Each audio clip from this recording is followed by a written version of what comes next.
already my video presentation for my report. Is this enough? Let me watch it.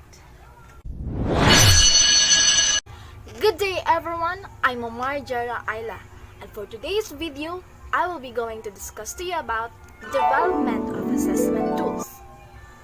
By the way, what is development of assessment tools?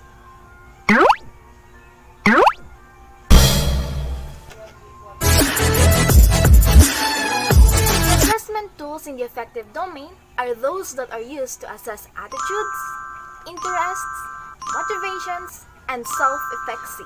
Assessment tools are techniques used to measure students' academic abilities, skills, or fluency in a given subject, or to measure one's progress towards academic proficiency in specific subject area.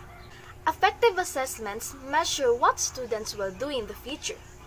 When the teachers measure the children's attitudes toward democratic process, we gain insights into how they will likely act towards the democratic system when they grow up. There are various feasible methods of assessing affective traits and dispositions, and one of it is the self-report. Self-report is the most common measurement tool in affective domain. It essentially requires an individual to provide an account of his or her attitude or feelings toward a concept or idea or people. And self-report are sometimes called written reflections. In using this measurement tool, the teacher requires the students to write his or her thoughts on a subject matter like why I like or dislike mathematics. And through this tool, the teacher ensures that the students will write something which would demonstrate the various levels of the taxonomy, like from the lowest level of receiving up to characterization. Remember that self-report encourages students to develop their skills in self-awareness and self-assessment. I think I must add more effective assessment tools that can be used in the class.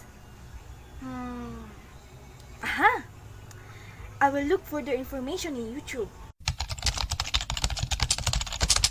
Good morning everyone, my name is Jessamay Gonzalez Bague, and for today's discussion, I will be talking about the rating scales. So first, what is a rating scale? A rating scale is a set of categories designed to elicit information about quantitative attribute in social science. When do we use a rating scale? So we use a rating scale in research when they intend to associate with quantitative measure with the various aspects of a product or feature. There's a lot of rating scales and widely used in today's researches, such as number 1 is linear numeric scale, where participants provide some numeric response to a question or a statement. Number 2 is Likert scale. I think this one is the most common rating scale that we commonly use, where participants agree or disagree to multiple statements. Number 3 is the multiple rating matrix, which represents multiple linear numeric items. Number 4 is the frequency scales, which considers both specific number of times, for example, every day, never, always, like that. And number 5 is forced ranking scale, where participants rate their interest on a linear numeric scales, and many more.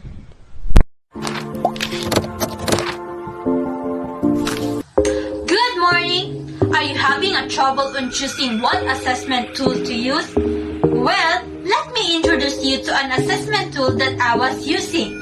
This is the Semantic Differential Scale. Semantic Differential Scale is developed by Charles Egerton Osgood. It is used to measure people's feeling towards a particular subject. It assesses an individual's reaction to a specific idea or concept. On the example, the terms on the left and right are polar adjectives or the opposite meaning terms, like good and bad, strong and weak, necessary and unnecessary.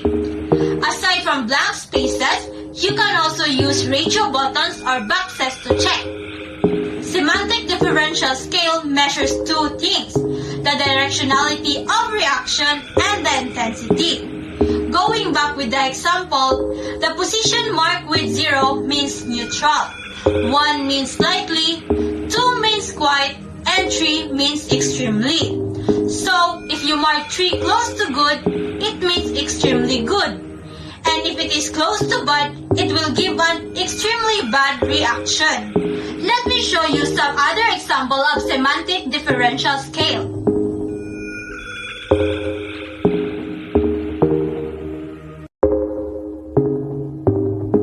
Now, let me point out 3 advantages of semantic differential scale. First, it outdoes other scales in terms of vitality, rationality, and authenticity. Second, the respondent or evaluator can express their opinions about the matter more accurately with the help of the polar options provided. Third, using the semantic differential scale, you can gain perception of concepts, attitudes, and opinions using the different terms as a measuring tool. So, have you already decided? Hope you consider choosing semantic differential scale. See you again next time. Bye!